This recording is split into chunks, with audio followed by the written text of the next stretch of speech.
Leah Linder. What an absolute pleasure. Psilocybin. What do you know about it? How does it help? How does it hurt? Doesn't hurt, by the way. Spoiler alert. People with trauma, people with addiction, survival issues. Linda is a reverend. She has a church in Nevada, in Reno, Nevada. I interviewed her business partner, Pam, and they help people, give them the tools that are needed to help with trauma, PTSD, addiction, anxiety, depression, etc. We talk about, she's a doctor, so she's quite scientific and has that background. We talk about what it does and how it helps. And we see how it's now being legalized in New Mexico and Colorado, I believe, how we see, former Senator Rick Perry endorsing it there in Texas, who was against it at one time, why it became a Schedule I drug, why it's there, the Nixon administration, but how it's helping real people. And we need to talk more about it, learn more about it, and help those who need to be helped. Great conversation with Leah Linder. I thank her so much for it. And thank you for watching and listening. Hi, I'm Joey Pinz, and here's my 45-second introduction. After starting my business in the 90s, I started developing poor habits of eating in my diet because of working way too much. Before you know it, I found myself 340 pounds. The doctor told me if I don't lose the weight, I'm not going to see my daughter graduate. Took the next 7 months, lost 130 pounds. People think there's some secret. Ask me, how'd you lose that weight? Like there's some secret. There is no secret. How'd I lose the weight? Just one word: discipline. I've had other successes in life, and I attribute them all to discipline. Now, I'm not the king of discipline, but I believe that it can help all of us. Friends, colleagues convinced me to start a podcast. The podcast mission: how do we better ourselves and society? I talk to interesting people in health, fitness, sport, wellness, business, technology, science, art, and culture. And I eventually ask them how discipline plays a role in their life. Podcast vision: growth through learning from others. I am super excited to talk to you, Leah Linder. When's the last time you did a cold plunge? Okay, so I'm getting ready I'm doing one on solstice. Last cold plunge I do hot and cold in my showers every day, but probably last cold plunge was last Sunday. And what's the temperature? Describe it. It's in the Truckee River, so maybe 40 degrees. Wow. I love cold How long you go in so for? much. At least 10 minutes, generally 20. Wow. Mm-hmm. Talk about a Feels nervous great, system doesn't it? reset. Oh, yeah. Oh my gosh, it's so beautiful. Yeah, as soon as you can like find your breath in that space, like, oh, it's so zen. And I'm fortunate because not everybody has it. There's two genes that make you like easier for you to like be in cold water and air. I don't know if you can tell, but I'm very Scandinavian, and I have both of those genes. And so Pam, for example, she hates the cold. Like cold plunge is her nemesis. And for me, I'm just like, oh my God, like I could be in here all day. And I love when I feel my core body temperature shift and like go down, because it is like this incredible euphoria. And I'm cold afterwards and it takes a while to like warm back up, but like, oh my God, talk about a dopamine kick.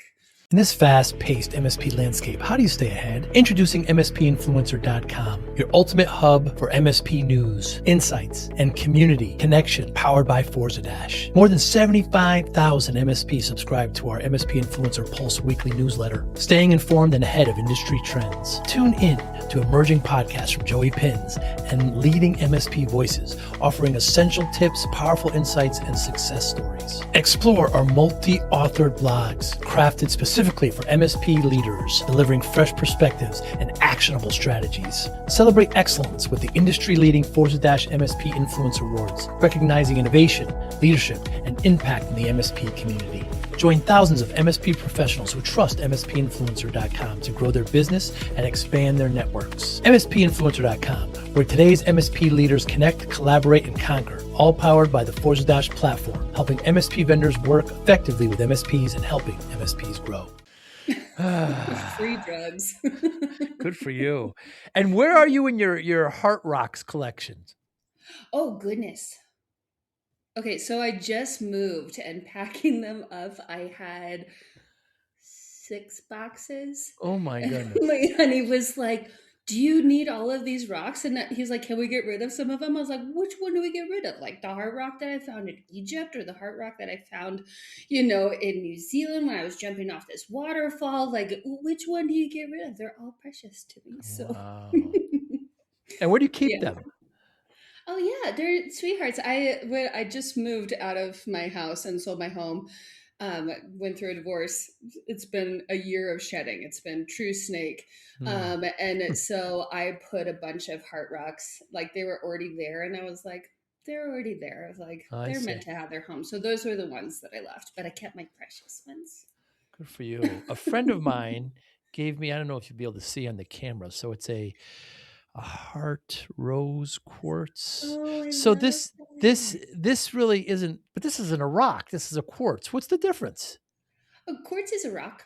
Oh, it is. See, this is how Yeah. little I know about this. Yeah, so that one looks like it was like shaped Yeah, I and would like think. buffed out for sure. So I collect both shaped ones, but I love going out on adventures and finding just natural heart rocks. One of Hmm. my favorite pastimes is hiking up to alpine lakes Hmm. and going and doing a cold plunge and going and swimming around and then seeing what rocks I find on the way out.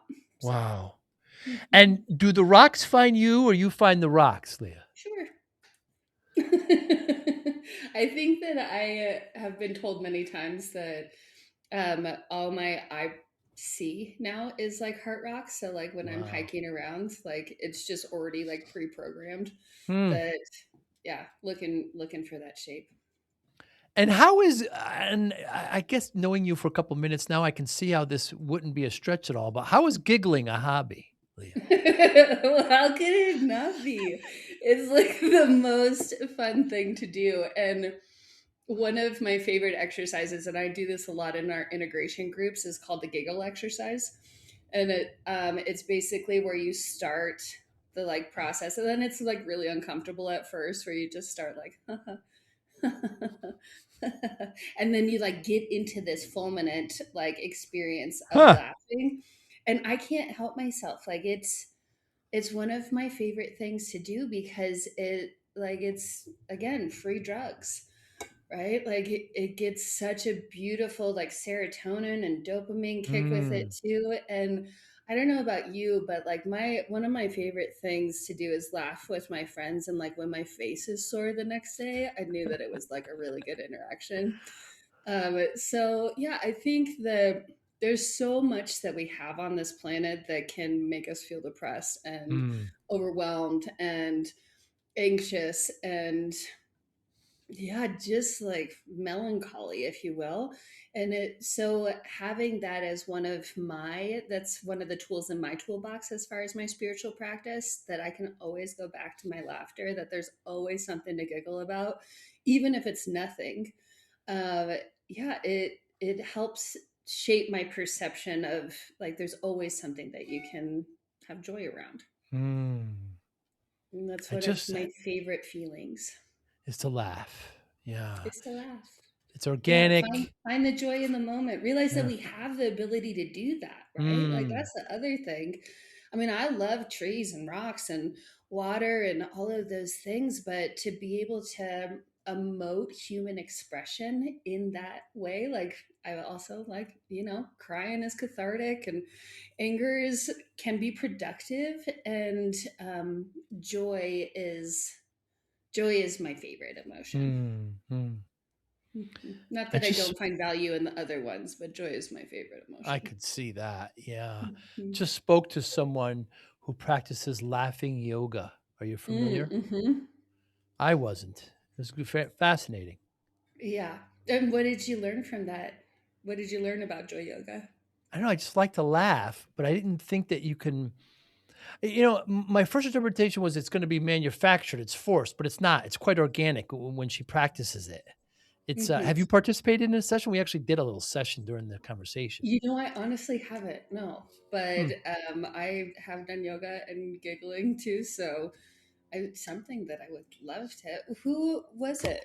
I would love to look her Her up. name is Kathy Nesbitt. It'll that episode I just recorded before yours, so it'll be Maybe the same day yours gets dropped. But she was Nes Nesbit, Kathy. Yeah, that will and be episode, number okay. 810. But yeah, laughing yoga, very interesting. So Leah, let's get into Okay.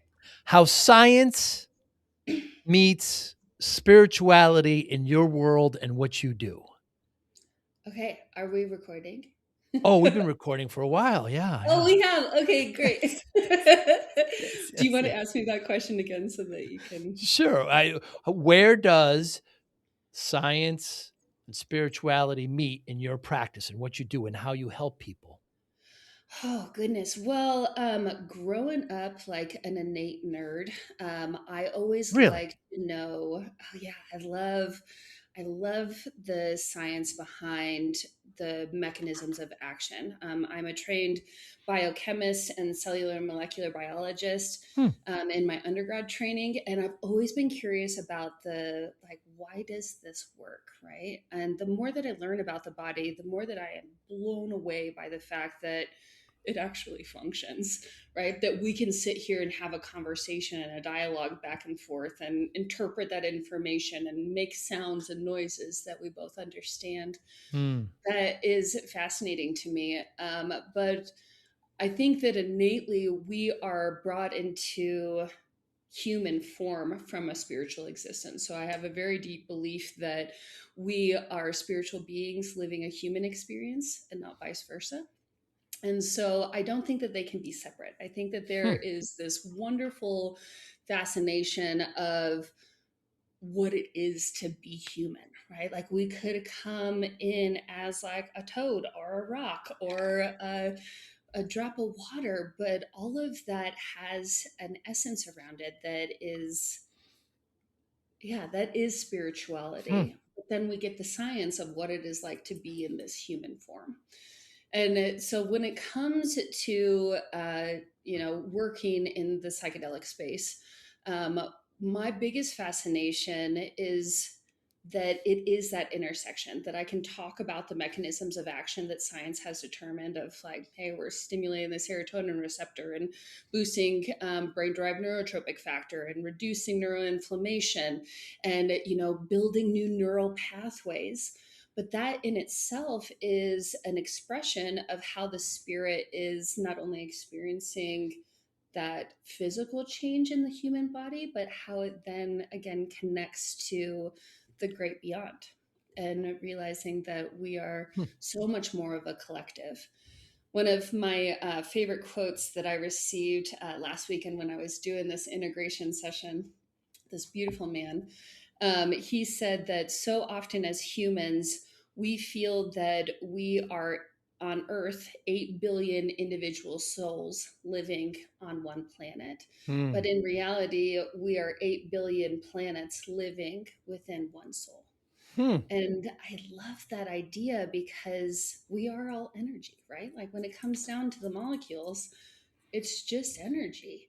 And we get to create our own worlds, right? We all have our own lived experiences. We all have, the life things that we go through and the traumas that we go through and the emotions that we feel. And it's so that's our own little world, but it all is contributing to the greater collective consciousness. Hmm. And that's what I like that perspective. And the difference between spirituality and religion or religiousness Mm, is? that's a super great question.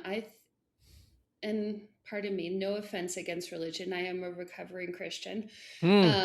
But I believe that religion is a form of control, whereas Hmm. spirituality is the opportunity to recognize that we are all connected. And it doesn't matter how you practice it or what name you put around it, whether it be God or Yahweh or Jesus or universe or greater consciousness. The idea behind it is that we are all collectively one.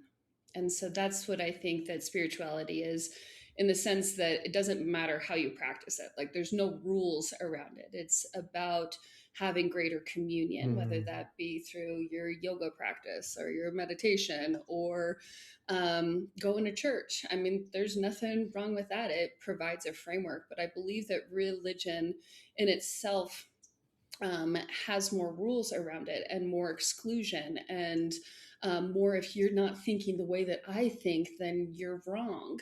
And that's not what God, Yahweh, universe is to me. Hmm. You've had you've had a lineage, Leah, of of trauma, addiction, Mhm. survival. Mhm. If your ancestors had access to the tools of which you use now, what would they think? How would they have reacted? Oh, God, that's such a great question. I believe that they would have had an opportunity to help heal those Mm, ancestral wounds like much sooner, or their own personal traumas much sooner. So, like you said, I come from a long line of people that didn't have the tools and turned towards addiction, mm, turned towards abuse, turned towards aggression, or just like walling up.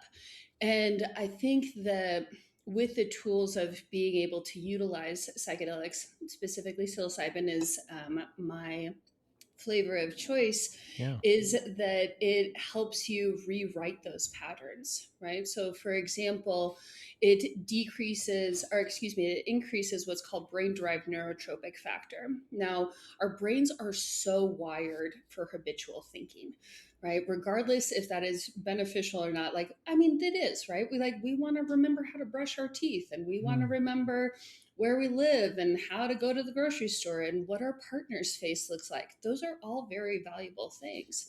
But the brain also wants to remember a habitual path of like, this is my story, this is my trauma, this is what happened to me. And so the beautiful thing about psychedelics is that it gives us the opportunity to create new neural pathways, to find a different way of orienting to whatever that experience was.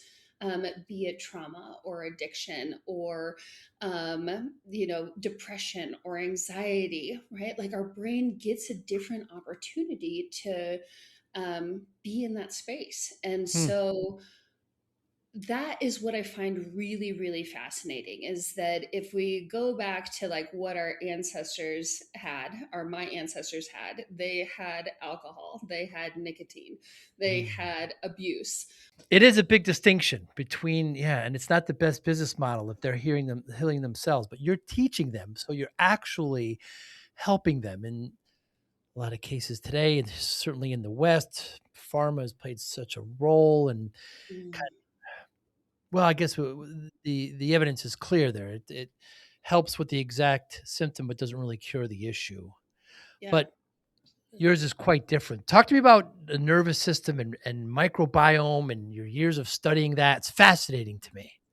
Oh, goodness. Oh, well, this might be like a whole nother episode in It's itself. okay. But I have always been fascinated by our microbiota. So I'm going to say that there's a big distinction in the colloquial terms. We use the word microbiome, and microbiome is the genes that are associated with our microflora. The microbiota is the actual bugs. So the protozoa, the bacteria, the viruses, the fungi, the parasites that are in us. And when we break it down, we're about like 1 to 1 when it comes to cells. So human cells versus microbial cells, we're about one to Huh. one. But when it comes to genetics and the actual genetic information, which is our blueprint of like what turns enzymes on, what turns genes on, what gives us our epigenetic profile, is the microflora that are in and on us. And so I've always been fascinated about that because we are about 70 to 80% microbial genetics Wow. versus human genetics. So if we are, if those are the things that are actually happening within the body, it makes a lot of sense that we would ask the question, who's really running the show? If we are 70 to 80% microbial Hmm. genes. So if we think about it from that perspective, the the beautiful aspect is that human genes are fixed at conception, right? When the sperm meets the egg, that is our blueprint. And yes, Mm. epigenetics has a huge role in that. But the microbiota are incredibly malleable, right? That they can change based on the foods that we eat, our nervous system regulation, the environment that we're in, the air that we breathe, the water that we interact with. And all of that can shape what our microflora is actually like, which ones get the food to grow and proliferate. So that gives me a lot of hope, right? Is that if this is our genetic imprint of what our bodies can and can't do, being turning on enzymes and how we function in the world, and even our mood, right? There's a huge connection.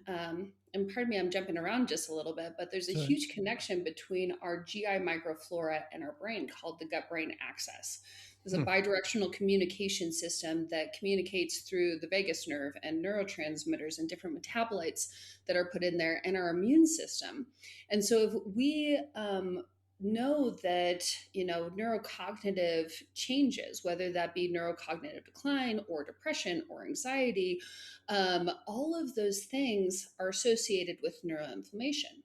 So we house between like 70 and 80% of our immune system within our GI tract. And that makes a lot of sense because save a couple of sphincters, this hole and that hole are an outside resource to the world, right? Of Huh. like what we take in.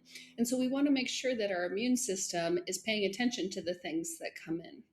And our immune system, all that it does is create inflammation, right? Like if we got like a bad bug on board, it's going to create inflammation so that we can pay attention to it. And so if we can make that link to what is coming into our body, to how our GI tract and our microflora is interacting with our immune system and then sending signals to the brain, then we have a great opportunity to be able to adjust that so that we can calm down the inflammation and therefore affect our mental health. So there is incredible ties to how our microbiota that are in or on us can interact with our overall mental well-being.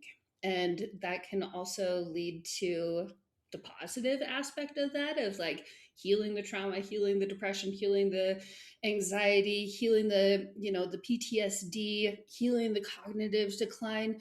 And then also the other side of that, of if it's not imbalanced, why we have depression, why we have anxiety, why we Mm. have these trauma loops that we get stuck in, why we have cognitive decline and neuroinflammation in that aspect. And so it gives us a data point of Hmm. like a very pivotal thing that we can influence to shift or change what is going on in our biology.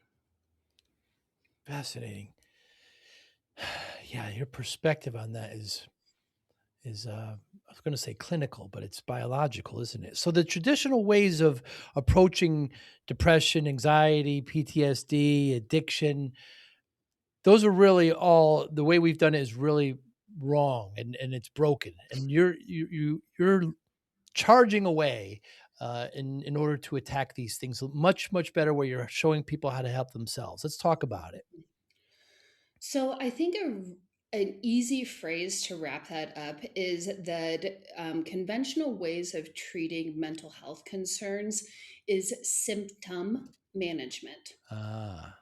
And what I like to address is system management, Hmm. addressing the root cause as to why it's happening in the first place. And, being a naturopathic physician, I was in emergency medicine and conventional medicine before I went to medical school. And it's a beautiful model, right? Like if you break your arm, don't go see a naturopath, right? Right. Like you need to go get it reset and get a cast on. You're having a heart attack, go to the ER, right? Hmm. But the question that I like to ask is why did this happen in the first place? Right? What systems were set up that brought you into this space? And when we address those systems, then we address the root cause as where the problem came from because our bodies know how to be well, like I said before. They just need the right tools to be able to do that. And so that's kind of my like overall approach.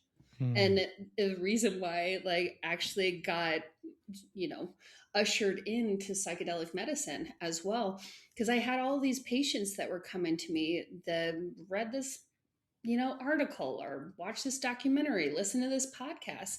And they were like, oh, I'm super interested in doing microdosing. And my first like pause in that was like, no, this is just a recreational drug. Mm. But like, let me dig into it, right? Let me do the research. And the research was there.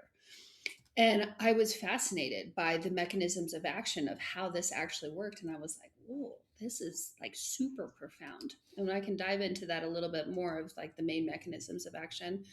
But it was enough for me to like give the thumbs up. And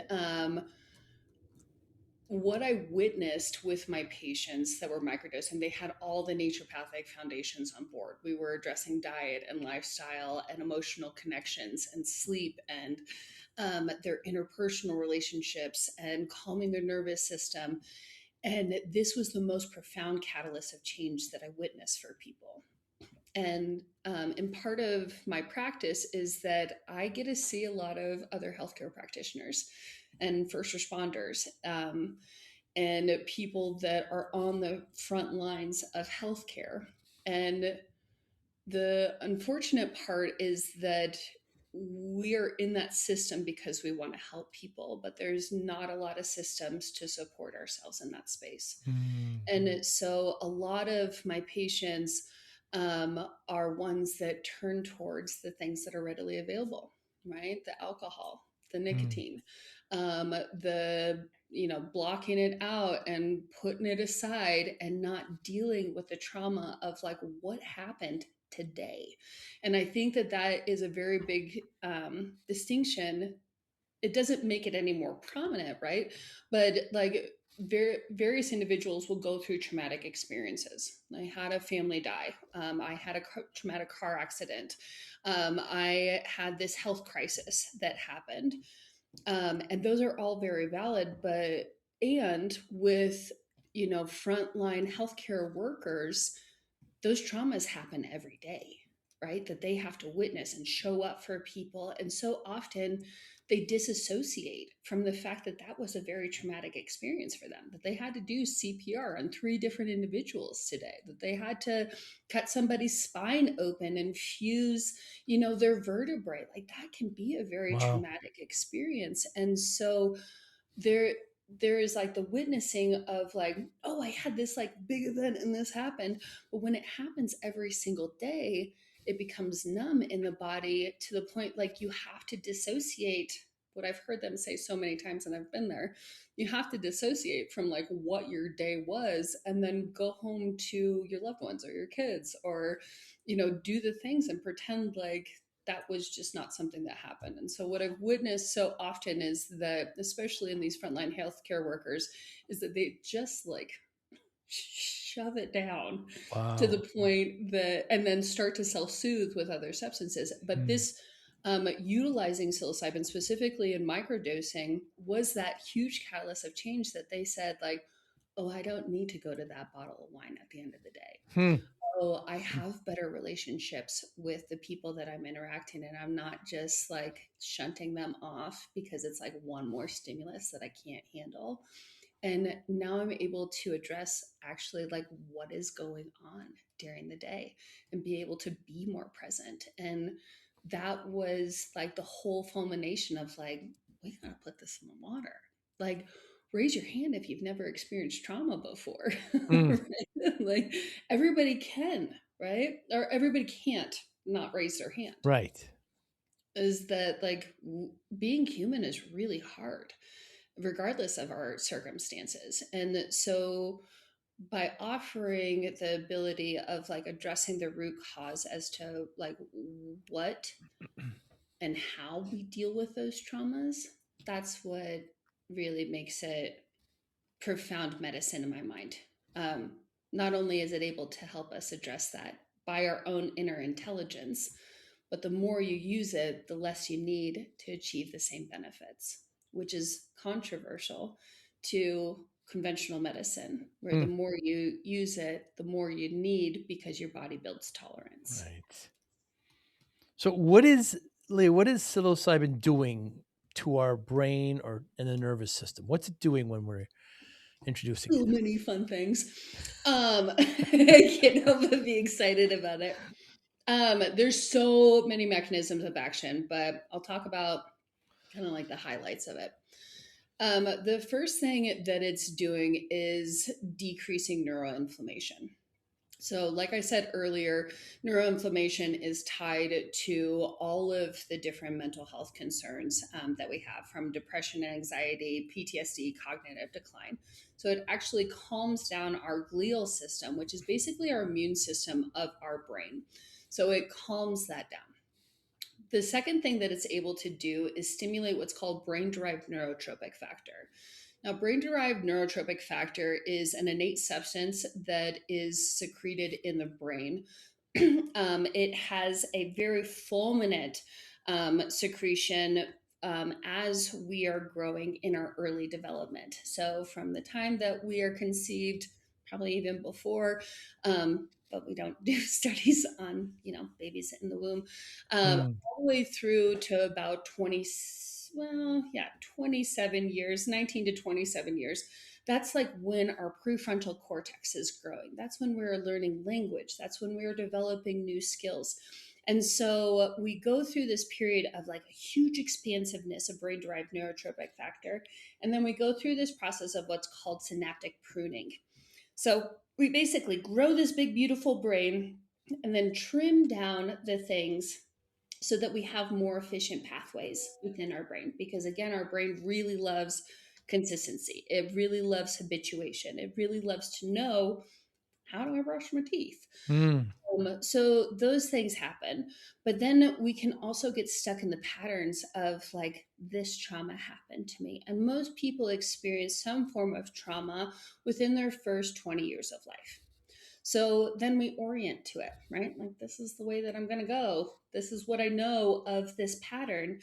And what stimulating brain derived neurotropic factor can do is it can give us a different pathway through the woods so that we can orient to that experience, whatever it might be, or that emotion or that feeling within our body, and view it from a different light. We actually physically grow new neural patterns. And this, I feel, is so very valuable because it can give individuals an opportunity to think about how and why they are orienting to their self soothing techniques and why this can be so valuable for addiction, right? So we go and are addicted to substances because they offer something to the brain, right? Something to say, I'm okay, or I'm comfortable, or I'm safe in this space.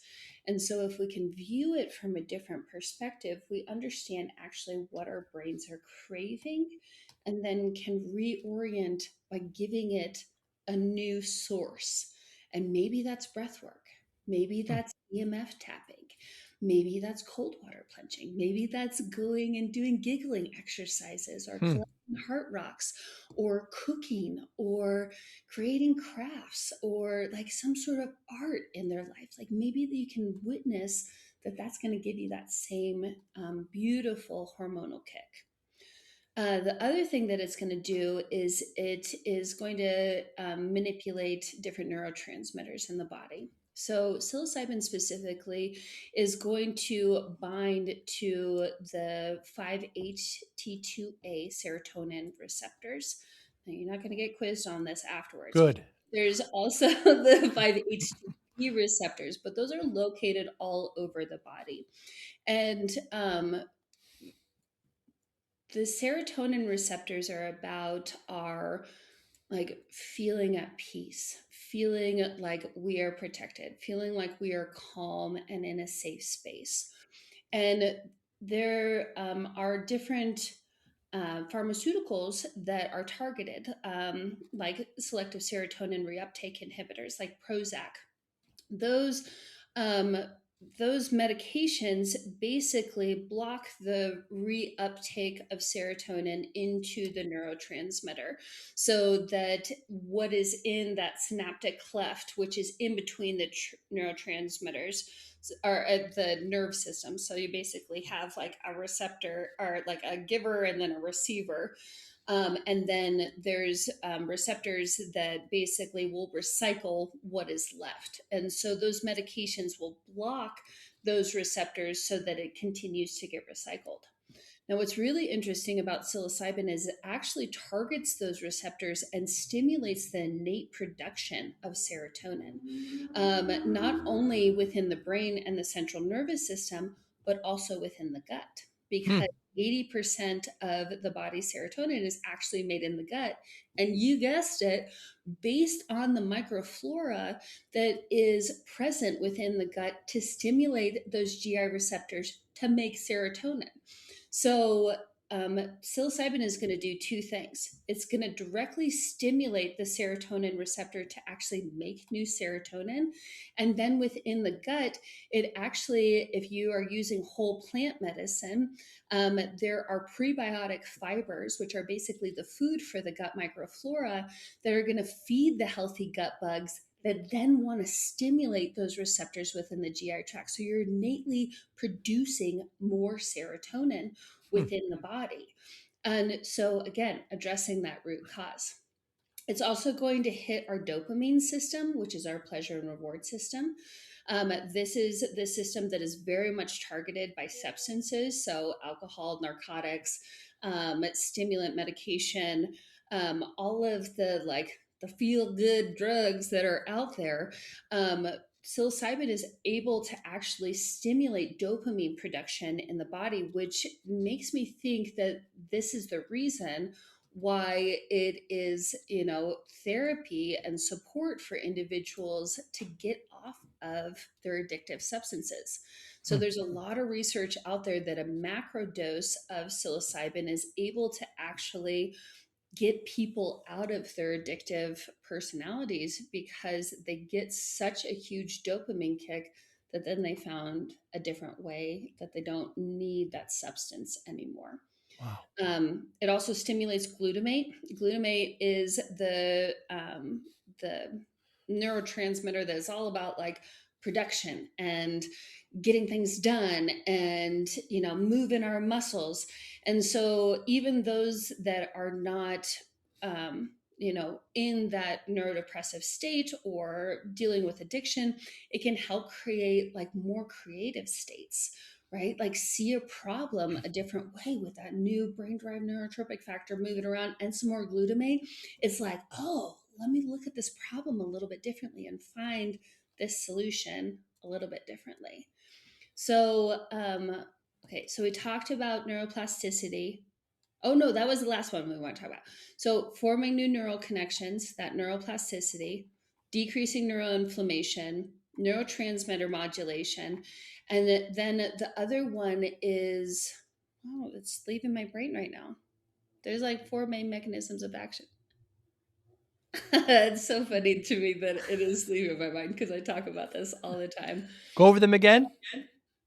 Well, it's leaving my mind because I talk about this all the No, time. no, the first three.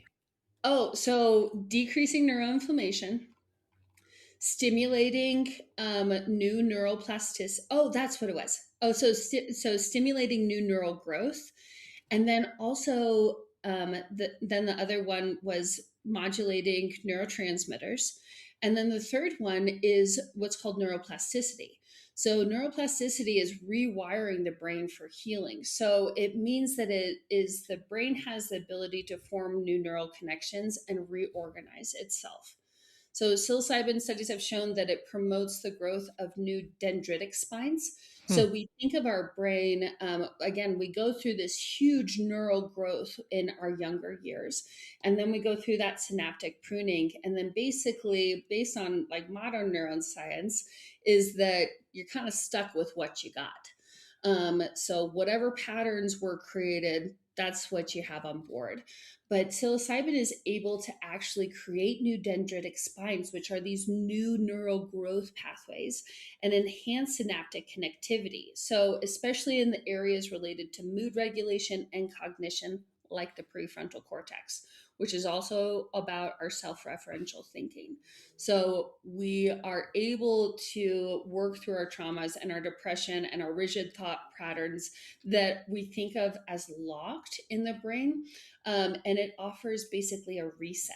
So it can help us break free from that default mode network patterning so that the brain's rumination center of like, this is my story, has a bit of quietness to it, and it gets to like reform its new story. Hmm. So it's not just a trip, it's a chance for the brain to try on new ways of being. So why why is it difficult to get? I mean, I don't. Well, it is a mushroom, correct? Yep. Why can't we buy it over the counter? Like, why can't we get this at the pharmacy or Amazon or So, Costco? in the great drug war, like war against drugs, psilocybin, along with many other substances, were scheduled as a Schedule One drug by the FDA.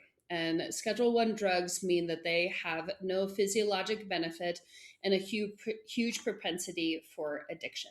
Hmm. Now, we know by the research that both of those things are very much not true. So it's basically a legislative battle to be able to have access to these substances. Um, an interesting fact is that you can buy mushroom spores. They free psilocybin mushrooms freely grow in and on the earth. Um, so you can go and harvest them, but actually possessing them or growing them, even though you can buy the spores, those are totally legal, but like possessing them isn't legal. Wow. That being said, in 2008 and 2009, no, yep, no, 18, 19. Oh, what is it? Um, the FDA actually released this legislation saying that psilocybin was breakthrough therapy for not only major depression, but also major depressive disorder, treatment resistant depression. And that was like a huge, like, aha moment, like in the psychedelic space. It was 2018 and 2019. So let me correct myself. Sure. Um, 6 years and ago. this research was actually being funded through the Veterans Hospital because veterans have a really hard go when it comes to mental Yeah. health support. Yes. And the unfortunate part is that there's huge suicide rates within veterans, and so they were seeing this as wonderful supportive therapy for their individuals that were veterans, and that was a big turning point when it came to legislation. So since then, there have been a couple of different municipalities, lots of different municipalities, but specifically Oregon totally decriminalized the use of a lot of different psychoactive substances, including psilocybin, and then also Colorado. Those two have kind of been like at the forefront Hmm. of legalization. New Mexico also just passed the bill too for medical use of psilocybin, specifically for people with depression and anxiety and PTSD. So it's Wow. happening in Nevada, where I am located. There's the SB 242 bill, which is working on decriminalization. So it's Good. very much a similar landscape as marijuana was several years back, as far as saying like, hey, there's the medicinal use aspect of it, and then we go into the more commerce aspect of it, of making it recreational. I don't like to use that term because it Right. really truly is medicine, but there is aspects of that moving through. But the question was that we had, as our church, is, well, how do we do this while legislation is still going through? And what a beautiful thing that happened is in 1993, after a lot of hiccup, there was religious communities that were utilizing plant medicine in their spiritual practice for thousands of years. And they actually got thrown in jail and had to go to court and ended up going up to this court decision of what was passed as the Religious Freedom Restoration Act. And that happened again in 1993. And this said that there is safe and protected use of the use of entheogenic plants or psychoactive plants in sincere spiritual practice. Now, the beautiful part about that is that it doesn't say what type of spiritual practice it is, Hmm. and it doesn't say what type of entheogen it is. And so, a safe way that we can go about this, meaning that we have federal protected use of these plants, is by creating a church. Hmm. And so that's why we founded Setas Seminary. What if discipline wasn't about punishment, but about unlocking your best self? I spent 2.5 years writing Discipline for Greatness because discipline changed my life. And I know it can change yours too. This isn't theory.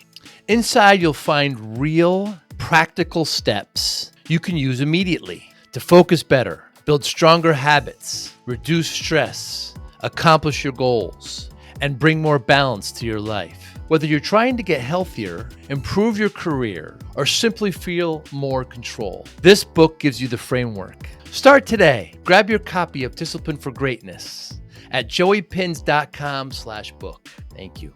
Wonderful, wonderful way of allowing people to access it. Going back to Schedule 1, I believe it was the Nixon administration wanting to get back at the hippies at the time that were doing all this protesting after the war, after the Vietnam War.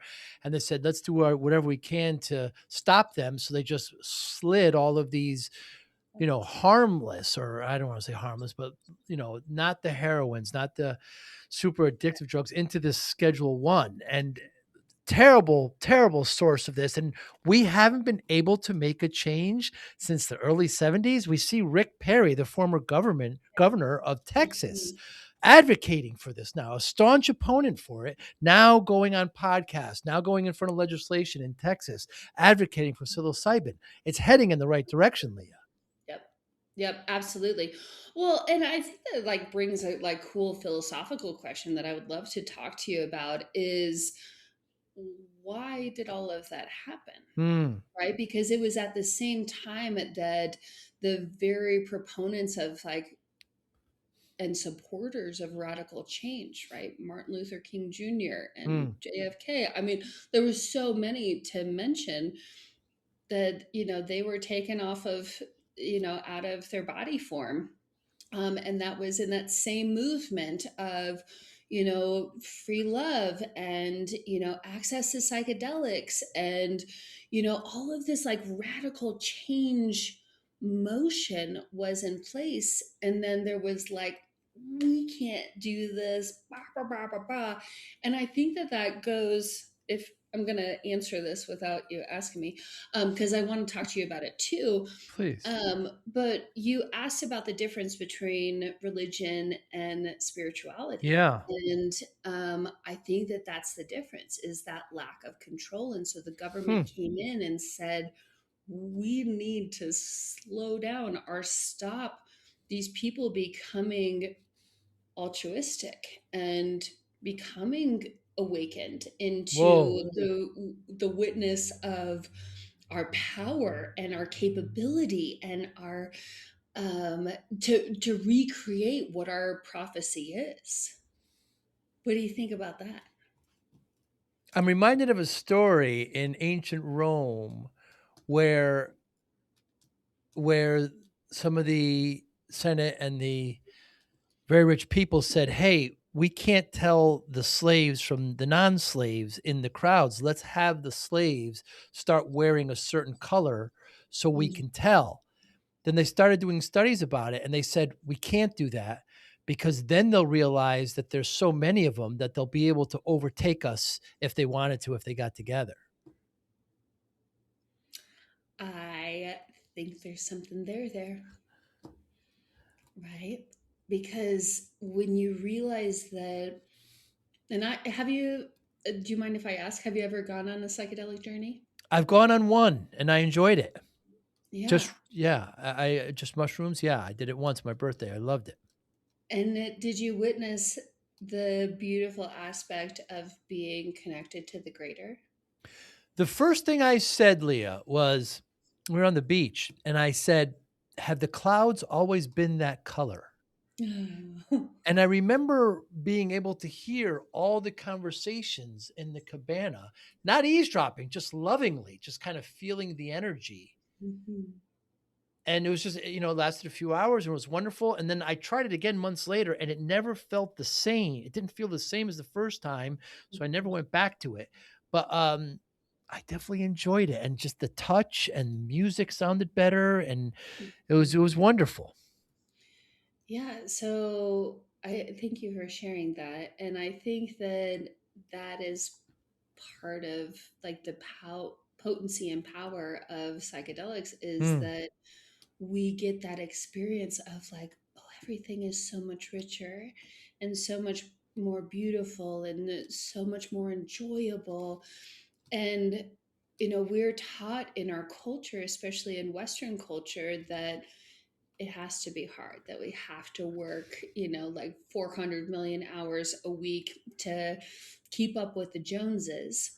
When in reality, we already have everything that brings us joy. We Hmm. have our innate birthright, right? We Hmm. have the ability to take a deep breath. We have the ability to touch and love and hear conversations and to, experience our five senses. And that is the real joy of being human is, like I said earlier, the joy of spirit coming into human body is that we get this beautiful experience of what it is like to be human. And yes, that comes with not so yummy emotions. And yes, that comes with hardship. But it's all part of the greater collective that is learning and educating the universe as to what it is to be human. So all of it is valid. Hmm. Isn't it beautiful to witness that, like, what we innately have access to, like in this beautiful body, is our medicine? Certainly is. And so, what are some of the myths that need to be debunked about psilocybin, Leah? Um, One, it's a drug Right. that's addictive, right? So I think we said this earlier, but drugs are addictive because the more you use them, the more you need to achieve the same benefits. Mm. With psilocybin, the more you use, the less you need to achieve the same benefits. So Mm. it's truly working on that root Hmm. cause as to what is happening. And it's a non-addictive substance. So there's a lot of studies out there that basically rank addictive substances, and psilocybin has a stronger safety profile than nicotine and alcohol and Hmm. any other opioid, any other psychedelic substance. And so, not only is it supporting like how the body is innately healing, but it's also that non-addictive substance that can be that aspect for you. The other thing that I think is really important is like, hey, this is like contraindicated in like all of these other things, right? Hmm. It has, because of that strong safety profile, you're able to utilize it with lots of other different medications on board. Hmm. There's a couple of contraindications when it comes to psychoactive pharmaceuticals like lithium. That's kind of like one of the big main contraindications. This is not Mm. lithium orotate. This is lithium carbonate, which is the pharmaceutical used to treat bipolar disorder. But you can utilize it like within your body, um, and if there's a lot of different other medications on board. Another big myth that I think that needs to be dispelled is that this is going to make me trip. Hmm. So Um, there's a lot of different doses of psilocybin. We like to call them our microdose, our macrodose, and then our heroic dose. Hmm. But in microdosing, these are subperceptual changes. So you're getting all of the benefits of what psilocybin has to offer as far as decreasing neuroinflammation, stimulating BDNF, um, you know, stimulating BDNF. those neurotransmitters. BDNF, brain derived neurotropic factor, that's building new neural pathways. You get all of those benefits, but you don't have any perceptual changes. You're not going to get color changes or shift changes when you said, like, oh, the clouds look so beautiful. You're not going to get any of that. It's working in the background. And it's so, like, hey, I'm a mom, or I'm a doctor, or like I have this busy life, like we're all busy people. This is going to interfere with my day to day life, when in reality you don't get any of those perceptual changes, but you still get the benefits. So it's still working in the background to help like Hmm. recreate what those patterns are. So I'm not gonna like go out and take my psilocybin microdose and then like be out in the woods like picking berries and like talking to the spirit force, like, even Right. though that can be beneficial. But like at subperceptual doses, at microdosing, you're not going to get those changes. So I Wow. think that those are probably three of the main ones. Do you have another one, I another like don't. myth in your brain that I can Just, help you just with? yeah, just a general perception about how mushrooms. I mean, those are definitely changing. I mean, I take lion's mane, I take Sure. turkey trot. Is that what it's called? I mean, these Turkey are tail. turkey tail. Excuse me, turkey trot, and Just these are all explaining derivatives. all the Yeah, derivatives. yeah, go for it. Makes me run quicker, just like the fish oil I take makes me swim quicker. It But does. It's so I could probably does. But so we're already taking those, but those aren't on Schedule One, and psilocybin is. Yeah, and the reason is that those mushrooms don't contain any psilocybin. I see. So those mushrooms have different compounds in them. We call them medicinal mushrooms in the industry, and so those are ones that are going to stimulate your immune system function. They're going to help you be more resilient.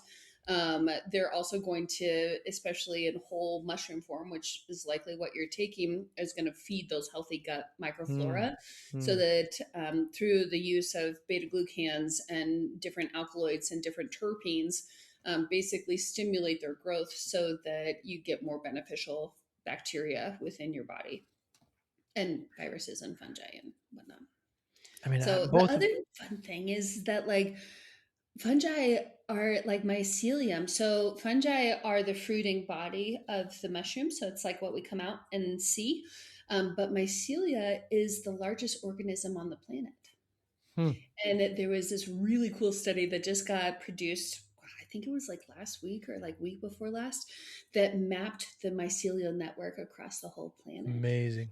And it was so cool to see. They did this electromagnetic frequency it was like a mixture of that and then spectrometry, and then different types of UV. I'm not a camera person, Neither am I. but like to be able to map it and to witness like where those were, and those are like the main populations of like where people live. And they were able to like retroactively go back and look at where that was 100 years ago and how industrial change has influenced those mycelia. Hmm, So so fascinating. I cool. should send you that picture so you put it on your podcast. But so stinking cool, because that's where populations exist now. So it's like, Amazing. which one came first, right? The mycelia for sure. But those are the genetic communication networks of the planet, right? Just like our nervous system. And just like our interaction with viruses, right? Like, okay, let me step back. So the mycelial network looks very similar to our innate neurobiology. So the way that our nerves come together and the way that they communicate mimics what mycelial networks look like. Hmm. Now, we all get updates, both the mycelia and we do, based on our outward influence. So whether that be a footstep on the turf of the forest, right? The mycelial network says like, I sense that. Hmm. Right. And then we also get those updates too, based on a hug that we get, or somebody slammed on their brakes in front of us, right? Like that's an um, energetic exchange that we have, but our nervous system responds the same way that mycelia would to like somebody stepping on the turf. Hmm. But we also get updates via the viruses. So there has been, especially since the pandemic, there's been such this taboo, I think, put on viruses. Like, oh my gosh, these things are really bad for us, and like we don't need it. Mm. We have more viruses in our body, in the water, in the soil, than we do human cells in the body, right? So Wow. they really are, because they're not seen as living organisms, even though that's wild because they don't have cellular structure. They utilize our innate cellular structure to reproduce. But they are the downloads, right? They are our Google updates and our phone updates. And, if we bring it into computer systems, but viruses also update the mycelia too, as far as what is going on the planet right now. And so they're super super valuable. So I know that this talk is about mushrooms, but if you ever want to talk about viruses, if I would ever go back to school, I think I would be a virologist, because Wow. they're so fascinating in the way that they work. But I know that's a tangent. So Yeah, it's very, very cool. And I just, yeah, so we're seeing big change here, and we're seeing states to adopt it. I mean, I think of my two uncles that, were in Vietnam. One's not with us anymore, and one is barely with us, and just how it yeah. could help and how it could have helped then. It's terrible. So I talked to your business partner, Pam. You've created this Setas Seminary there in the Reno area of Nevada, and talk a little bit more about that, because you're actually a reverend as well as a doctor.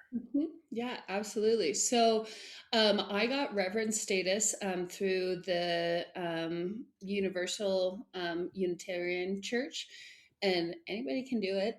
So a lot of people go through it to actually, be able to marry people. Hmm. But the reason why I became a reverend is because we are a real deal church. So although I am doctor, I operate as reverend in the church. So I don't offer any medical advice, but act as reverend. So we are a full blown 501c3 church. We follow the pagan calendar. So we have sermon on the new moon and the full moon, as well as solstice and equinox. In Reno, we do have some live events as far as integration circles, but the whole church is based around integration. Hmm. So, utilizing naturopathic practices as far as building up your toolbox. So, we like to say that the medicine is the 10% and the integration is the 90%. Hmm. So, just like any other substance that we take into our body, if we don't innately take that in and then also shift our body practices, change isn't going to take place, because again, the brain loves to be a habitual organ.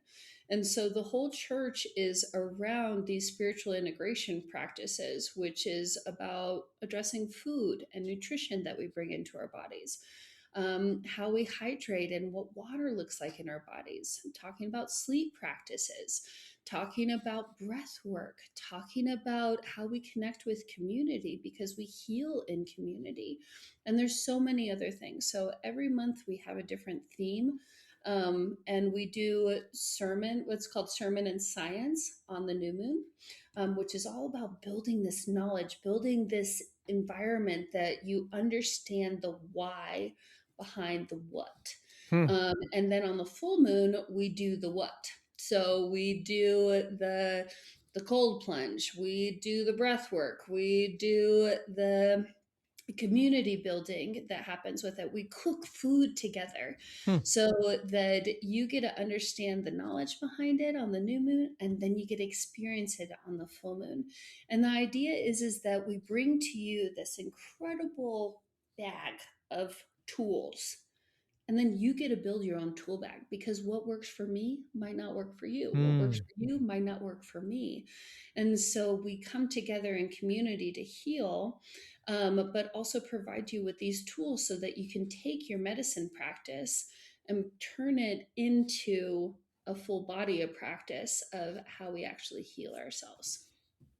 Did that answer your Amazingly. question? Yes, absolutely. I love what you're doing there.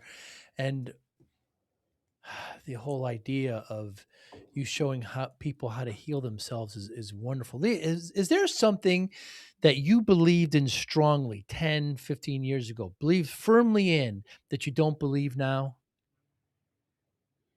That is such a good question.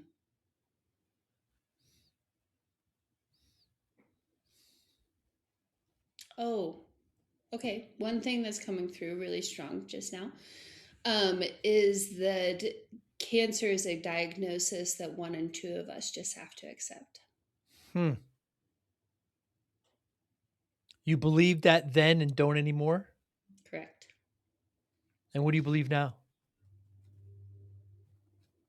Cancer is a messenger, Hmm. and is something that is preventable. Hmm. When I was going through medical school, it was just a fact that was thrown out. This is what you're going to deal with. I witnessed it in my family. I witnessed it in my friend group. This is just something that you're going to deal with. This is a statistic that is inevitable. Hmm. Um, Along with that, the cognitive decline is inevitable. Hmm. That yes, aging is something that we go through, but being old is a mindset. Like these. Okay, so that was probably like getting old is inevitable. The Hmm. new mindset is like that it is a perspective. Because I think that with the right tools and the right resources, we have the ability to not only shape our biology and our physiology, but also our mindset.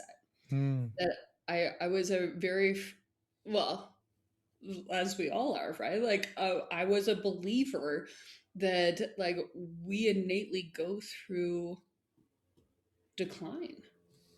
And I think that there is a great opportunity to reshape that story into yes, we do age, but how do we age? Do we age through decompensation and lack of ability to, fight off things that are not valuable to us, like cancer? Do we age with our trauma stories that have been with us for forever, or can we reshape that story? Hmm. Right? Can we rewrite what was supposed to happen? And I think that that is so possible now. Hmm. We can not only support our bodies so that they have more resilience, we have the ability to take on the things that we are being inundated with. And there's so much these days with microplastics and parasites and, heavy metals and Hmm. environmental pollutions and noise pollution and, streaming things that are coming at us, and rewrite how we orient to them. And then also rewrite how we transition into older adulthood, of what it looks like to age gracefully versus having this hiccup of all of these things that are coming on. So Hmm. I don't think that we have a definitive diagnosis anymore. There's always an opportunity to shift and change what is in our body and in our persona and in our imagination and cognition. It's wonderful. Is there a question, Leah, that you wish more people would ask you? Another great question.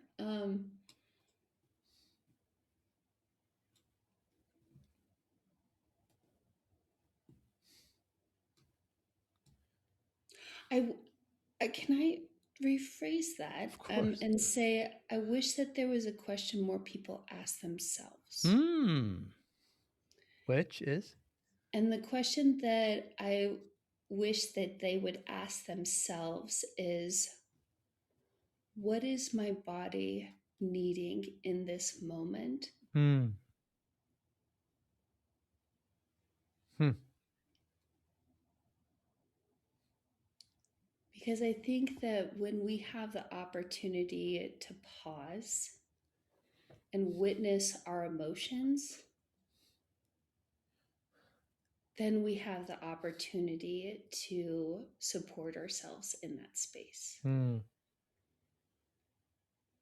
And maybe we don't have the right resources right now, but asking that honest question of what does my body, spirit, mind, soul need in this moment, that's when we start to reshape how we treat ourselves, the types of conversations that we have, our interpersonal relationships, the types of nourishment that we take on board, and the types of ways that we view ourselves. So, an example that is coming up right now for me in my mind is like when we get in an argument with our partner. So often there is that response of wanting to be defensive, wanting to protect ourselves. And if we can step back for a moment and take a deep breath and saying, like, what is being triggered right now? What needs to be addressed? And then be able to witness that and then go into the conversation with curiosity, right? Of like, why are you feeling defensive right now? What am I trying to defend? Hmm. And it creates a different dynamic of how you are coming into the conversation versus I need to defend myself. I'm Hmm. coming at you.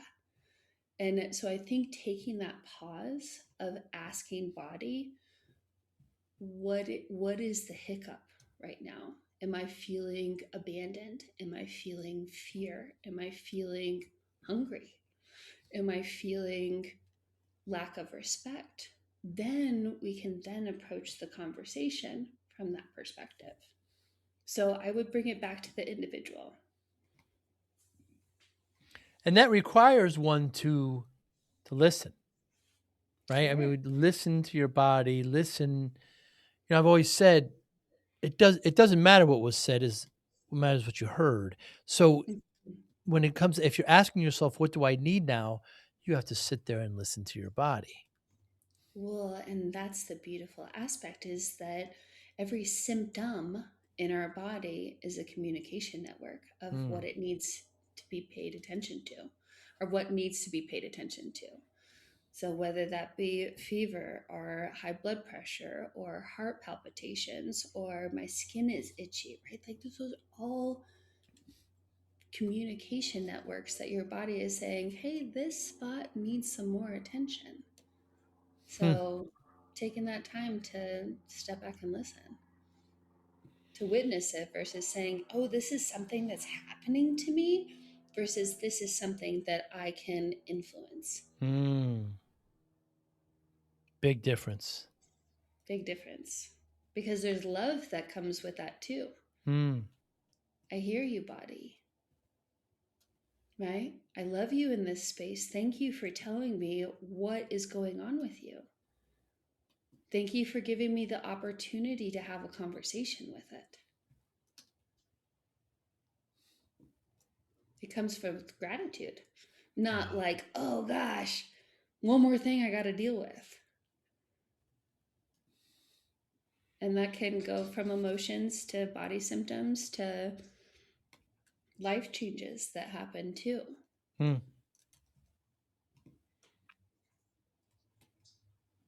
Yeah, I started my business back in the 90s. I was working way too hard and not asking my body what it needed at all, right?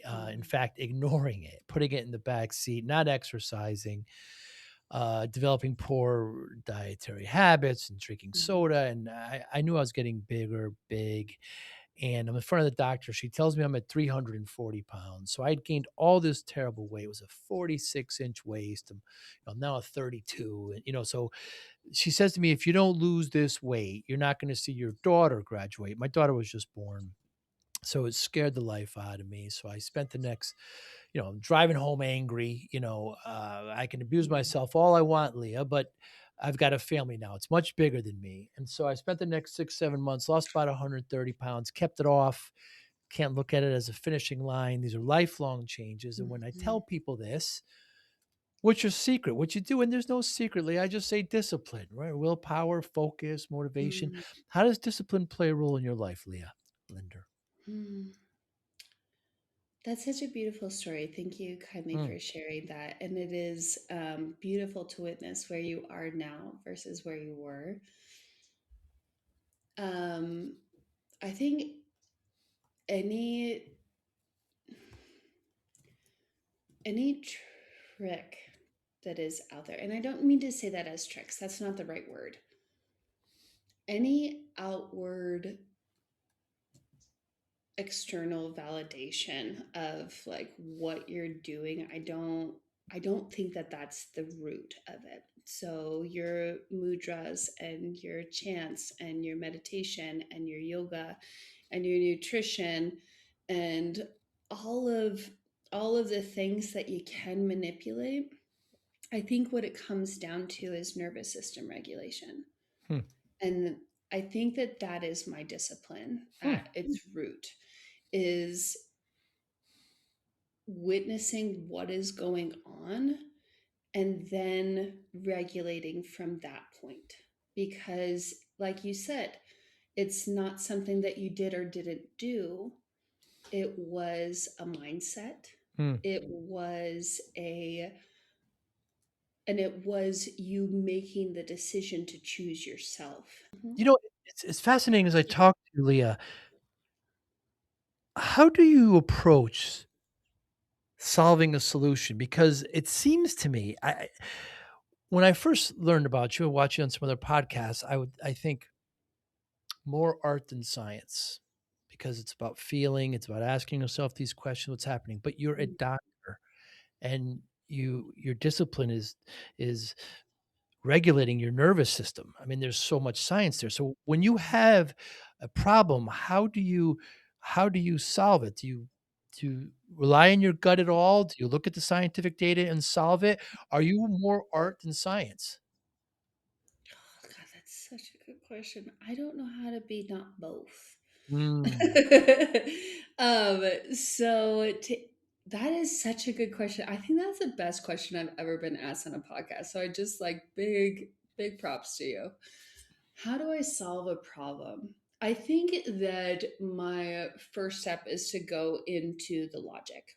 right. What are the facts that we have? What are the data points that we have? What information can I gather? And then it goes into, okay, now that I have this information, Mm, what do I feel?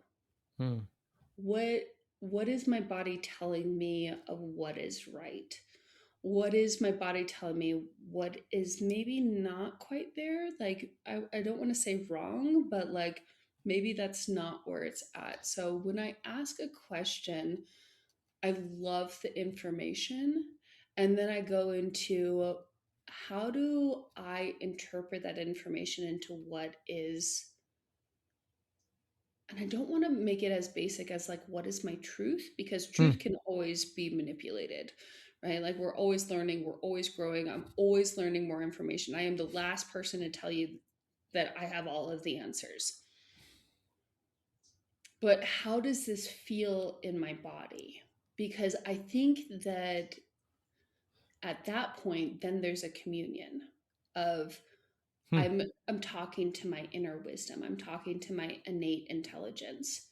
So then I go into body and then I go into like spirit. What aspect of this is triggering my spirit to have this interaction? um, what lesson is here that I need to learn? mm, And so often there's like an immense amount, and I'm not saying that this is always, because I definitely will like come in hot sometimes and be like, wow, this is what needs to happen.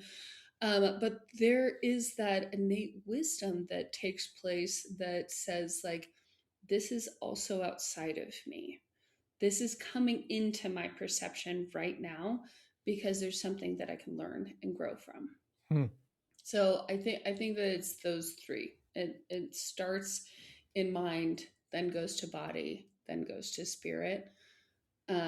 because I don't always know the answer. And when I get into spirit, that's also a really great time to ask questions, right? Where is this triggering? And then we Hmm. come into body. How am I feeling this? And then it comes into mind. What do I need to know more of? Hmm.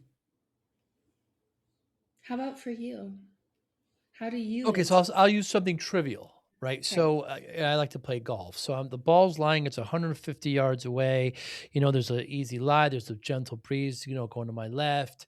I had a good swing before, the pin's in the middle, everything's saying 8 iron. But you know what? I'm going to use my 7. I just feel it. I'm not going to get everything off this 8.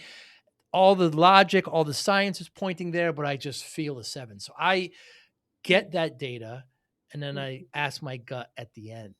But Yeah. but what if there was over that's a bit trivial, it's only golf, some would say.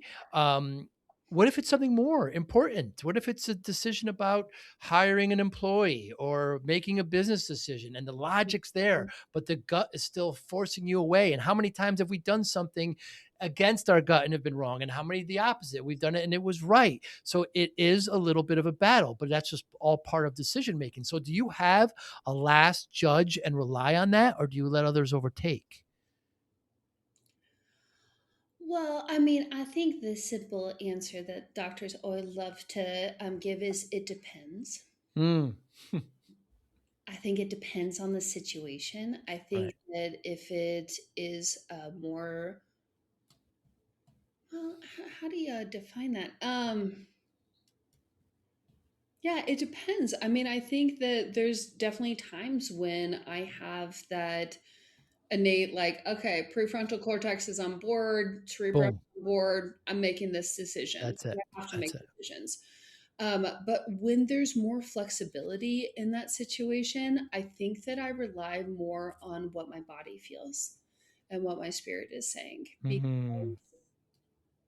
it also has wisdom, right? I think that it comes down to like the moment to moment decision, like I have to make a decision in this split second, or if I have time to think about this, like choosing your golf club, I have time to think about this, Mm. right? Like there's space in there.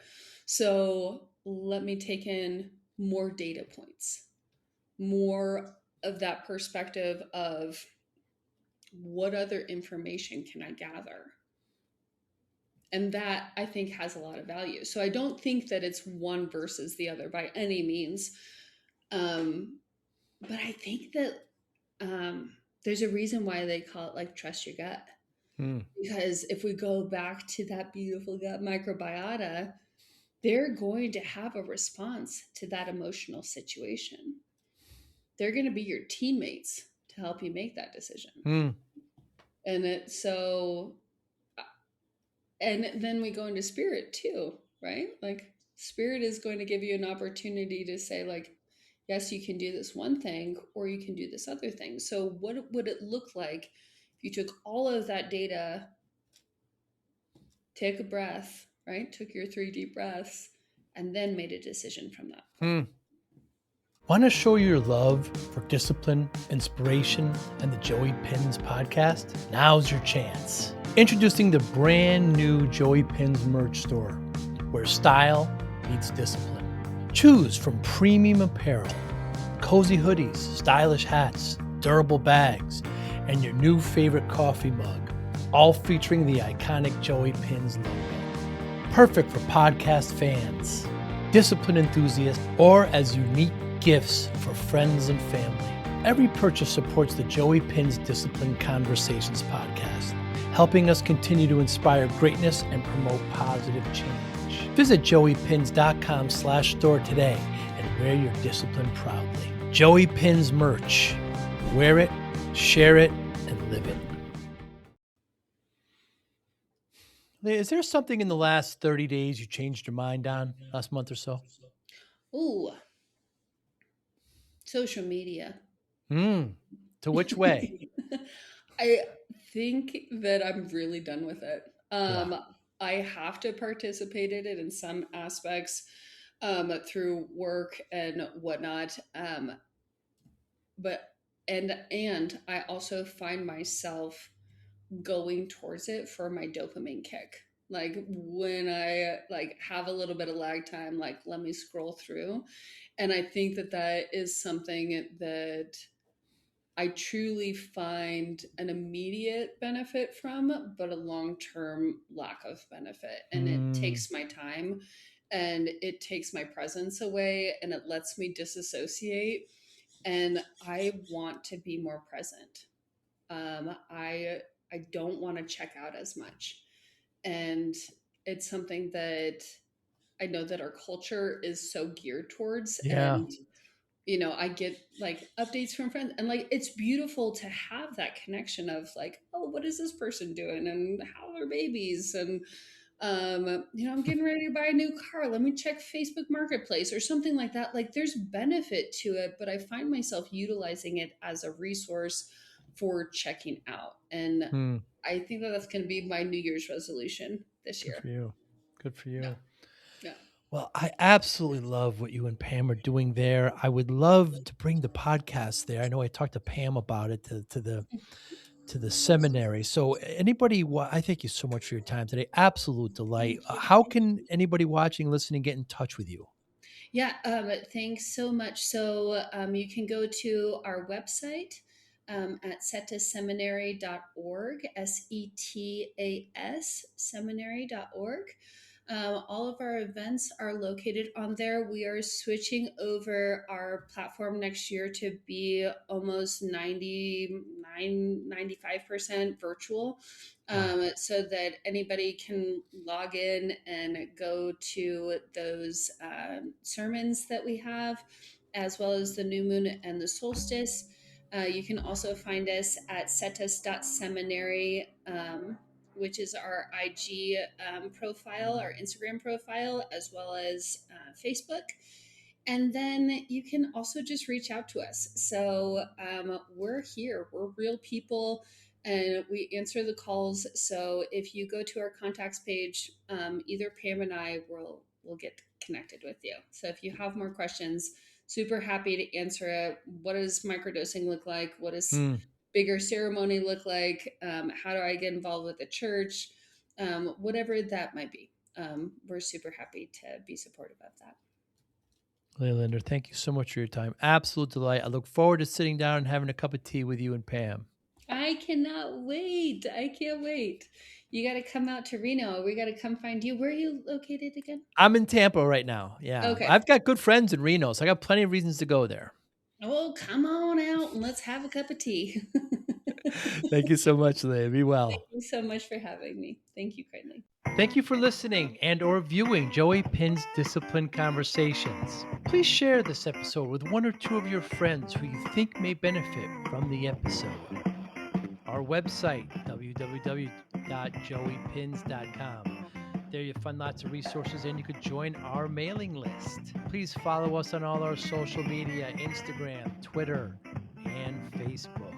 Podcast information, the video version of our podcast is on YouTube. Please subscribe. Audio is on all major podcasting platforms. Please follow them. And if you like it, please consider giving 5-star rating. Would really appreciate that. Thank you again for listening or watching Joey Pin's Discipline Conversations.